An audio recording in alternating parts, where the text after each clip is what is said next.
I think that we all would like to know this. What is really going on at McLaren? Because one of them has to lose out. With us back from the summer break, the title fight is also back, and also in single digits. And don't worry, I am not taking sides here, because I think that's exactly what the team itself is doing, not taking sides. Oh, I realise the irony about that. Bear with me one moment. But yes, McLaren are allowing the drivers to scrap it out amongst themselves, and thusly wash their hands of any responsibility. All for the sake of a good spectacle, whilst also putting the onus squarely on the two men. After all, I can easily imagine that Andrea Stella remembers all too well how bad it could get at Ferrari, especially in Austria, not 2002, but 2001, when Jean Todt said to Rubens Barrichello, "Let Michael pass for the championship, please, Rubens." You thought 2002 was bad. 2001, the Brazilian was absolutely livid. However, you probably want to understand the pragmatic reason as to why Lando Norris and Oscar Piastri can get along in a car that can seemingly get along with them. Need I mention the Mastercard deal, something that Ron Dennis infamously struggled with to achieve before Zak Brown came along? The $100 million a year deal which could last over a decade? The deal which now means McLaren, Mastercard, Mercedes is a thing? And now that I can also say that next year McLaren will be entering their zesty phase. McLaren, Mastercard, Mercedes. Oh, no? Well, okay, I'll say it anyway. In truth, the reason why McLaren want the pair of them to get along is that means they can win the Constructors' Championship every single damn year. They don't really care about who wins the championship. It can be Oscar, it can be Lando, and if they can win it by over 1,000 points this year before the rules are reset, then even more spectacular for anyone that is associated with McLaren. It'll certainly improve McLaren's balance sheets after nearly going bankrupt 5 years ago, something that Brown proudly declares that they're in great financial shape, and probably are the most commercially lucrative F1 team in the sport's entire history. The team now having 53 sponsors/partners attached to their name. So keeping both drivers on side is financially responsible. And you know what? I feel like it's something I'm seeing translated into the real world. I saw it the other day while we were at Center Parks.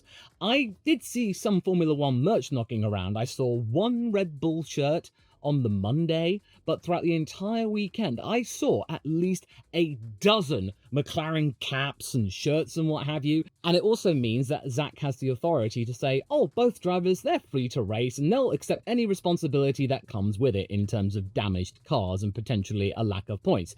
That is really good sporting optics because, hey, I can imagine if you're not a McLaren fan, this could be really, really dull the next 10 races if they're going to continue what they've been doing the last half a dozen races or so. At least this means that we could see it go all the way to Abu Dhabi. That's something we didn't get last year, and the year before that. Oh, and the year before that.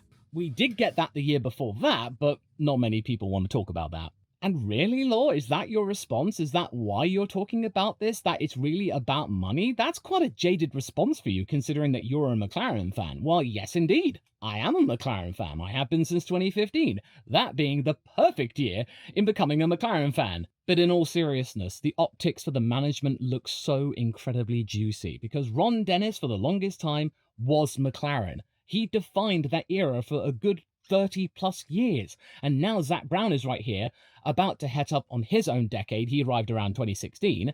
And this could potentially mean his legacy could be even more impactful than Dennis's. Because Ron Dennis brought McLaren into the 80s with gusto. He gave us Senna and Prost. He gave us the infamous MP44 in 1988.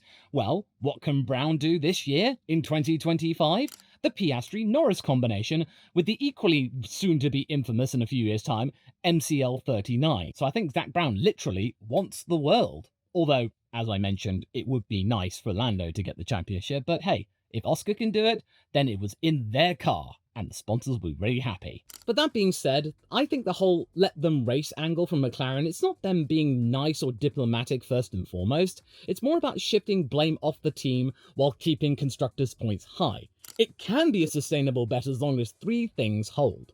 First, should the car be the class of the field most of the time, or if it's not that far behind. Second, the drivers mostly avoid contact. I say mostly because Andrea Stella has gone on the record to say that to think that would be absolutely foolish, that yet another clash is inevitable, because it's happened. And third, the points gap stays tight until very, very late into the season. So long as it's under 25 points, anything can happen. One DNF, as Lewis Hamilton found out for himself in 2016, can make all the difference. But I think if one of those three things were to change, like if the car dramatically falls off in an even faster fashion than the RB20 did, or if we get more and more clashes mounting, especially ones that result in a double DNF, or if one driver quite easily pulls ahead, then McLaren will change their tune and they will favour the driver who clearly has the advantage. But right now, we're not in that situation, so until then, we will be getting more of those split calls like we got in Hungary.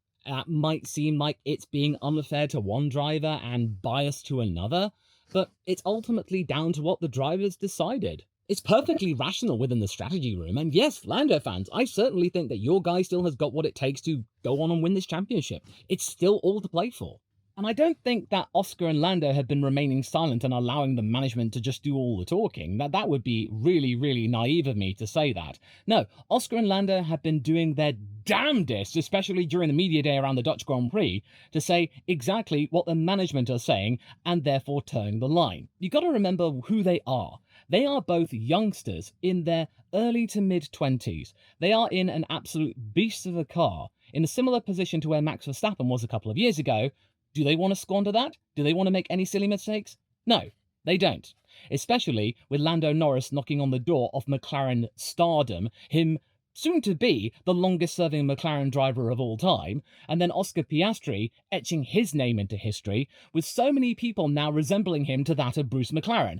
Having that comparison is a huge deal. There is so much to be had in carving out their part of McLaren. I think this is more akin to where Alain and Ayrton were in 1988. They would play along, they would do their best for the team who had a dominant car. Can that last forever? Don't know. But until then, I think they will be playing ball until the maths don't math.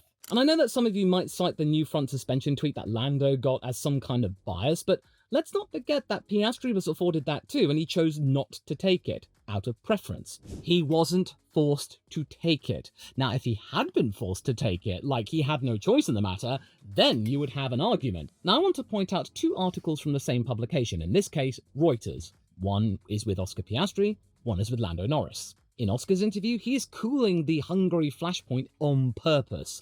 And context, by the way, for those of you who didn't see that Grand Prix who were new to F1, which in this case, welcome, it's all to do with him going for the two-stop strategy, which was going to be the convention, and then Lando Norris got offered the one-stop strategy as some kind of last-ditch effort to get past Charles Leclerc. I think everyone was confused about the inefficacy of the two-stop. We all thought that was going to be the norm, or the best one, but no. Anyway, Piastri muses about the debrief and said it was very productive, whilst also defending the split calls and frames that flexibility as fair, meaning that what we saw in Hungary probably isn't going to stop anytime soon, and it removes oxygen from the whole "oh, they stitched me up" chestnut that people could paint Oscar with. It's exactly the thing you want to say to keep both sides of the garage motivated, so Piastri is very much thinking about the Norris side of things, because we've only got to look back to the Alonso Hamilton days when one side would say one thing about the other and vice versa, it would get heated, and then information would be kept from them, which could easily compromise them, and then ultimately it did, because neither driver won the title in 2007. Does McLaren want the same thing to happen again?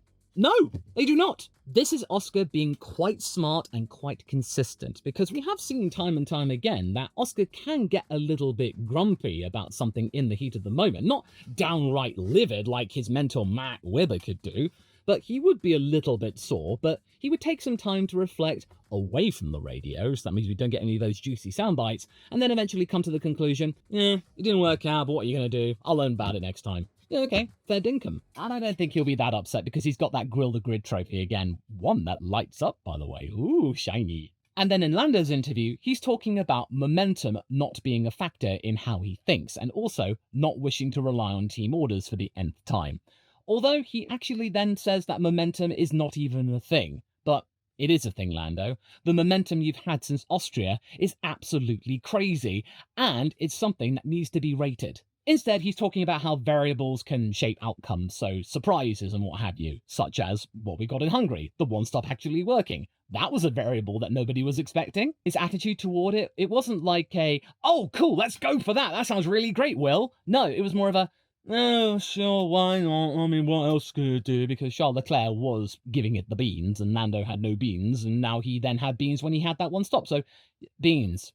Cool beans. And he also talks about a tricky run-in, saying that the likelihood of the points going back and forth and neither man breaking away like Max did last year against him as being quite likely. And he's not shouting at the team to back him immediately. It therefore lowers pressure for team orders while still making him look confident. And I think it also reassures all the partners and the sponsors that things are not going to get ugly between them, that all of the print that we see between Lando and Oscar is going to remain respectful. Their labels on those cars will not be seen with battle damage on them. Although, to be fair, I do see Norris on plenty of billboards. Around Budapest, I saw plenty of Mastercard banners with Lando's face on it. But you have to consider that Lando is synonymous with McLaren for being around since Drive to Survive became a thing. Lando is McLaren to some people, like Charles Leclerc is Ferrari. It's just what it is. But I do expect Oscar to be representing McLaren a little bit more often, especially if he does go on to win a championship. Then we probably would see equal footing,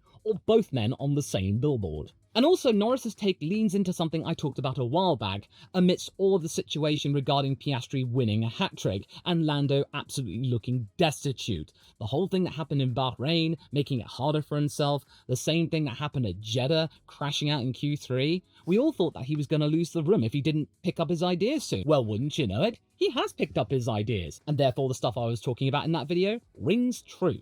That he is back in the room after all. He has regained some sense of control. But what both interviews are doing is closing two narrative loops at once with the drivers in question in some kind of pincer movement. They're not relying on one driver doing all the heavy lifting or letting the bosses talk on their behalf, which make it seem disingenuous. Piastri's telling fans that he's not mad with the team, that everything is absolutely gravy, and Lando Norris is insisting that he is not counting his chickens before they're hatched, and he's also not wanting #1 treatment just because he's been around for a few years longer. They don't need to worry about risk or anything like that because, well, they're nigh on 300 points ahead of Ferrari and the constructors. I think with 10 races to go, that's safe. And sometimes that might end up in flipping wins. It might keep people guessing. We might get a situation where Oscar wins one race, then Lando wins the other, and then so on and so forth, which means that you don't get really a big gap, and it will go down to Abu Dhabi and a blockbuster finish, and then McLaren will be really singing all their way to the bank. And also, it will keep the drivers sweet because it means they still have a chance. And if it does get to Abu Dhabi and one person does ultimately lose out, then hey, they took it all the way to the end, which is always a big badge of honour. And then ideally, for McLaren, they can just wipe their hands of 2025 and go again in 2026 with a completely clean sheet. But I can probably sense that some of you might be getting out your spanners of speculation here and saying, oh, come off it, Law. Are you really that naive? You seriously think that Lando and Oscar went into all of those interviews completely raw-dogging it and saying things that they hadn't agreed with McLaren? Because that's exactly what they do. And you would be right. Okay, I do think there is some fettling about their responses, but I do believe that their feelings are true. It's just that they have been cultivated in a way, titivated, to just say what people are expecting within the Formula 1 paddock. I do think that Oscar is fine right now. I don't think he's angry or anything. It's just not in his nature to hold a grudge or something like that. I mean, he might have been a bit grumpy at the time, like he was in Japan and maybe Australia, but he was able to shake it off fairly quickly and then move on with his life. And I also think that Lando does not want to resort to team orders because otherwise people would then say, oh, he only got that title because it was gifted to him. Does he really want that over his shoulder after he's won a world championship? No. He does not. He wants to win it fair and square, so that means people don't keep going on and on about it. They're both towing the equal treatment line for now since it serves their best interests to get the best car possible for their needs and the team not favouring one driver over the other. They get to be part of F1 history with a team that's been around since the 1960s with huge names of the sport being associated with it. And this is a little bit of a curious fact I found out during my statistical travels, that even though many people accuse Lando Norris of being a bottle killer when it comes to poles, he has actually been able to convert 6 of those pole positions to victories, and in the all-time McLaren list, that puts him 6th place in that list amongst many storied names, just 2 shy of Alain Prost and only 5 from Lewis Hamilton. Ayrton Senna's total of 26, yeah, that's untouchable, but being second only to Ayrton, maybe in a couple of years, that's not terrible. I think realistically Hungary 2024 is the worst it ever got, that it potentially could have gotten to a point where maybe the relationship between the two men would have been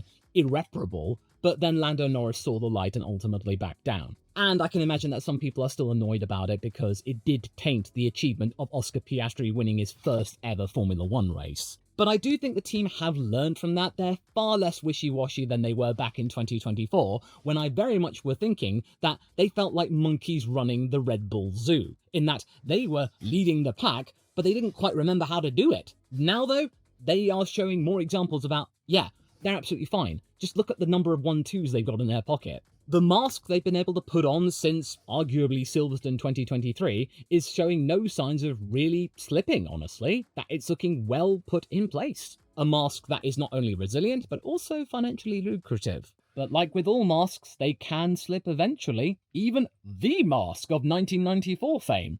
And if McLaren's slips, then I expect the fallout to be smoking. Here's how to spot the moment the polite company tone gives way to the real power struggle and honest feelings, without needing a spanner or holding a foam of doubt too hard. Start with the radios. When a team is genuinely neutral, the language is information-rich and emotionally flat. When you step back and listen to the radio chat Lando received regarding the one-stop offer in Hungary, for example, it was laden with information. They don't like it, then McLaren usually backs down.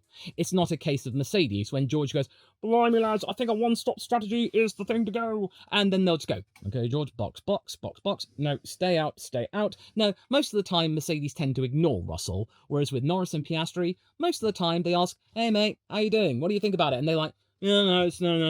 And they're like, "Oh, okay, mate, alright, yeah, keep going." But I'm not saying that happens all the time. This is like most of the time, because I do think Australia and Japan were examples where McLaren did do a little bit of overreaching and were sort of getting in the way of the results, because Melbourne and Suzuka, they very much impacted Oscar Piastri's fight back in some way, shape or form. And then in the case of Lando at Imola, McLaren didn't get in the way in regards to allowing him to get past Piastri easily. He had to fight his way, and therefore it compromised his ability to get anywhere close to Max, who was looking kind of vulnerable on those tyres. But the Dutchman was able to win out, and Lando, well, he didn't win. Sure, it didn't look too bad at the beginning of the season. It wasn't egregious, because we were all finding our feet and really trying to figure out who exactly was the fastest. We were all, oh, it's too early to say just yet, even the drivers. But now with the power of hindsight, or if this were to happen in the next few races, then, yeah, things might get a little bit spicy in how the drivers choose to respond. Because we saw a semblance of that with Lando last year at Hungary, because he thought that he could get it back to Max and every single point counted, and the team weren't playing ball with it, wanting to give Oscar the win because he had the undercut and he managed to get the lead from the start. So there was friction there, but McLaren slammed that down. They slammed it down really hard around Monza 2023, when there was no title to be had. Qualifying tactics could be a tell too. Toes in Q3 look like team spirit, provided one driver returns the favour in the same session, but if you start to notice who starts to give toes more often than the other, then maybe you could start to get the foam out. So if you start to see more and more split strategies, it's more to do with just trying to cover your bases or making sure that you don't get into trouble. And also, it could easily mean that it's an insurance policy, that you will get one driver on one driver on the other, because if you had one on both and it turns out to be a bad one, then both drivers are punished for it. But later on in the season, it might feel like it's kind of a duty-bound thing, like it's something they have to do, rather than it's something that it's logical sense to do. And I think once McLaren starts to become a little bit less accommodating in that regard, we might start to be able to get a clue in that regard too.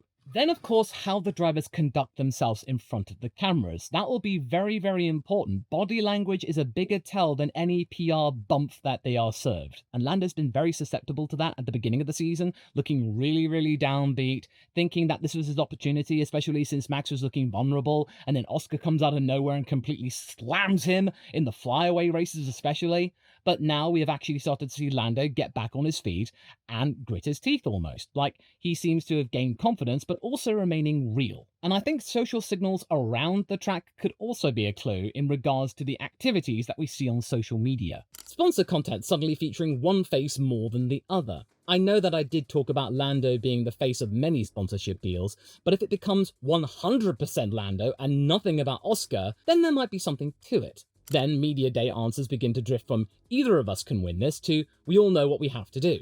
Nobody will say the quiet part out loud, and they'll just stop pretending it's a coin toss and they just hope for the best. A miracle. Somebody crashing into their rival. But for now though, I think McLaren are doing quite well. I have seen plenty of content out there where Lando and Oscar are together, right next to each other, side by side in interviews. Oscar is very much alive and kicking at the moment. It's a very clear telegraph from McLaren that both of them are one and the same. They are both youngsters, they are keen to win their first championship, they know that one of them is going to lose it, but then maybe they can try again the following year. No hard feelings and the like. And sure, both British and Australian medias, respectively, will be trying to paint it in a way that one driver is being hard done by and the other is getting special treatment for absolutely unfair reasons, but the reality of it is, McLaren cannot afford for either of them to get special treatment, or else it is going to have a major fallout, and it could lead to clashes. Cardinal sin of Formula One, one teammate taking out the other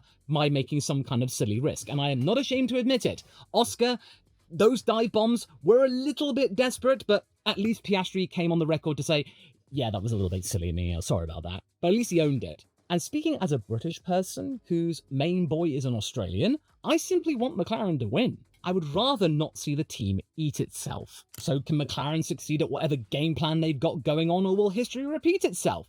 Well, in the short term, yes.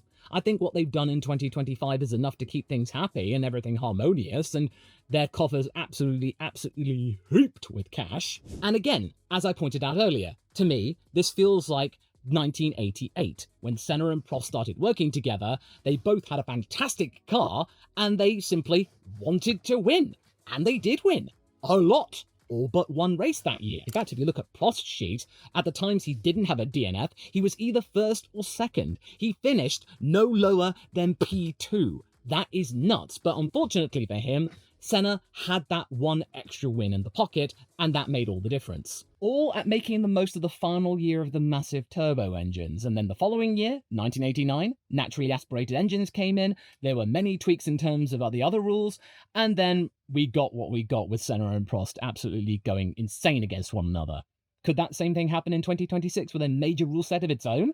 Possibly. I do think we will expect chaos, and I don't think anything the team can do in regarding orders or PR, painting over the cracks and what have you, can really try and repair that. It will be really difficult. It may not be the end of the world next year, but it may be really harmful, and if they stick around in 2027, then they might really not be on speaking terms that much. We can easily see content where it's just one driver or the other, and then the following year after that, one of them might just go. But the one thing that is very much in Brown's favour is that Piastri and Norris are on the same page. They want to be friends with one another. They do get along.